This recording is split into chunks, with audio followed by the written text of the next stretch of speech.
दोस्तों नमस्कार, मैं धनवंत सिंह राठौर, राष्ट्रीय अध्यक्ष अखिल भारतीय अपराध विरोधी मोर्चा।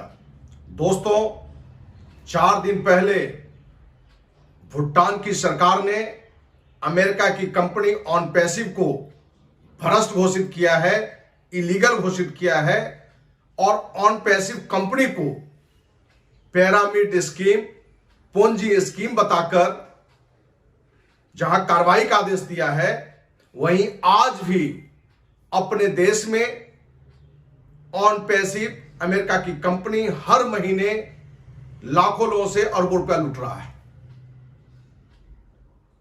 आखिर क्यों? क्योंकि जहां भूटान की सरकार जो वहां नेतृत्व करता है, राजनीतिक दल में लोग हैं, कहीं ना कहीं अपने देश की सरकार, अपने देश की सत्ता में से जुड़े हुए लोगों से ज्यादा ईमानदार है।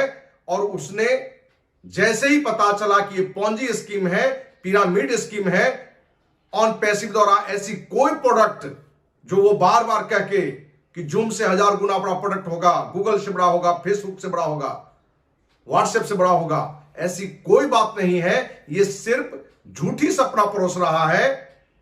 देशवासियों को एक छोटी रकम देकर, 8000 9000 देकर कि आप कुछ भी नहीं करेंगे, करोड़पति बनेंगे, ये बात भूटान की सरकार को समझ में आ गई और उसने इसे पोंजी स्कीम बताते हुए, पिरामिड स्कीम बताते हुए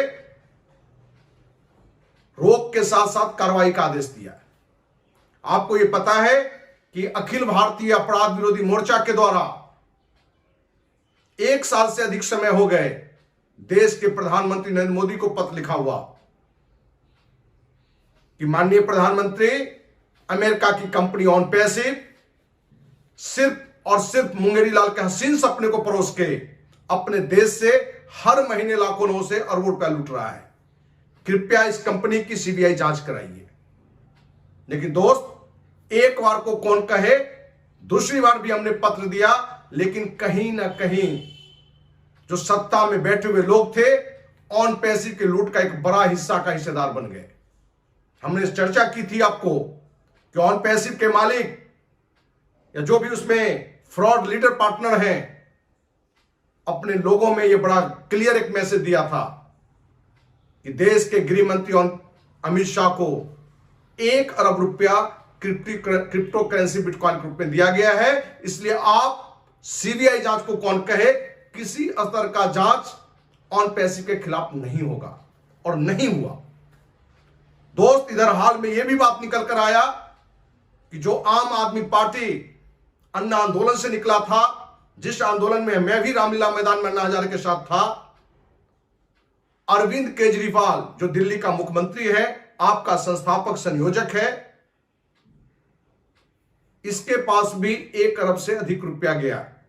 जानकारी तो यह है कि पंजाब के चुनाव में हर उम्मीदवार को 1 करोड़ या 1 करोड़ से अधिक रुपए हर उम्मीदवार को ऑनपैसिव के द्वारा दिया गया है।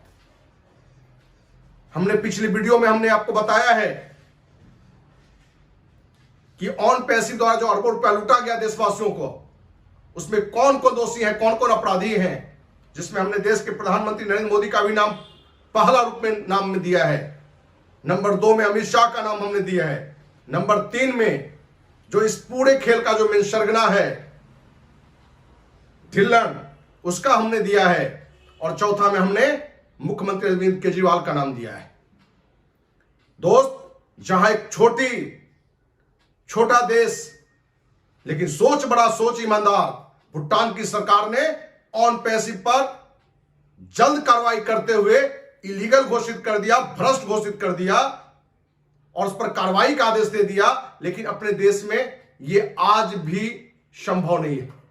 और आगे क्या होगा, यह सिर्फ ऑनपैसिव में जितने भी देशवासी फाउंडर के रूप में जुड़े हैं उन पर निर्भर करेगा। क्योंकि अपने देश में एक नहीं, सैकड़ों नहीं, हजारों कंपनियां हर महीने, हर साल अरबों खरबों में लूट करती है। लेकिन सत्ता से जुड़े हुए लोग या बहुत विपक्ष के भी पार्टी से लोग जुड़े हुए लोग सिर्फ उन कंपनियों से पैसे लेके आंख बंद करके सोए हुए रहते हैं। आज जरूरत है देशवासियों को कि इस तरह के कंपनियों के खिलाफ सरकार की जो भ्रष्ट नीतियां हैं, पैसे लेकर चुप्पी साधने की, उसके खिलाफ एक बड़ा आवाज बने। दोस्त, आज जो भूटान की सरकार ने जो निर्णय लिया है उसका हम सैल्यूट करते हैं। वहीं अपने देश के प्रधानमंत्री, गृह मंत्री और दिल्ली के मुख्यमंत्री अरविंद केजरीवाल को हम यही कहेंगे कि शर्म से चुल्लू भर पानी में डूब मरो। तुम लोग अपने को ईमानदार बताते हो, लेकिन विदेशी कंपनियों से पैसा लेके, अपने ही देश के भ्रष्टों से पैसा लेके इस तरह के कंपनियों के खिलाफ जहां कार्रवाई नहीं करते हो, वहीं खुलेआम जूम की मीटिंग के माध्यम से, अनेकों कार्यक्रम के माध्यम से लोगों में एक पॉजिटिव मैसेज दिलवाते हो कि ऑन पैसिव जूम से बड़ा 1000 गुना प्रोडक्ट ला रहा है, गूगल से बड़ा प्रोडक्ट ला रहा है। आप काम नहीं भी करोगे तो 9086 रुपया देके करोड़पति कम से कम बनोगे। कोई 5 करोड़, कोई 10 करोड़ भी कमाओगे। इस तरह का मैसेज के लिए कौन जिम्मेवार है? दोस्त, कहीं ना कहीं आज अपने देश का लोकतंत्र का चारों स्तंभ सोया हुआ है। नहीं तो अपने देश में कोई विदेश की कंपनी के नाम लेकर आए और अपने देश के भी गद्दार लोग इसमें शामिल हो और सत्ता से जुड़े लोगों को पैसे देकर किसी तरह की कार्रवाई नहीं होने देना। और कंपनी का काम निरंतर आज भी अपने देशों में चल रहा है। हम उम्मीद करते हैं कि देर से ही सही जो भी देशवासी फाउंडर के रूप में जुड़े हैं, जो भी सामाजिक संस्थाएं हैं, जो भी राजनीतिक दल से जो ईमानदार व्यक्ति बैठे हुए हैं, लोकतंत्र के चौथा स्तंभ मीडिया जो आज लगभग भ्रष्ट हो चुकी है 100%, हम उससे भी कहना चाहेंगे कि देर से ही सही इस तरह के भ्रष्ट कंपनियों के खिलाफ आवाज उठाइए और अखिल भारतीय अपराध विरोधी मोर्चा द्वारा चलाया गया मुहिम कि वो भ्रष्ट गांव के चौकीदार से लेकर देश के प्रधान चौकीदार, प्रधानमंत्री, राष्ट्रपति क्यों ना हो, उसके खिलाफ आवाज उठाएं और उस आवाज में साथ दें। हम उम्मीद करते हैं कि यदि आपका साथ मिला तो इन भ्रष्टाचारियों को भी अंततः जेल जाना पड़ेगा और देशवासियों को न्याय मिलेगा। जय हिंद, जय भारत।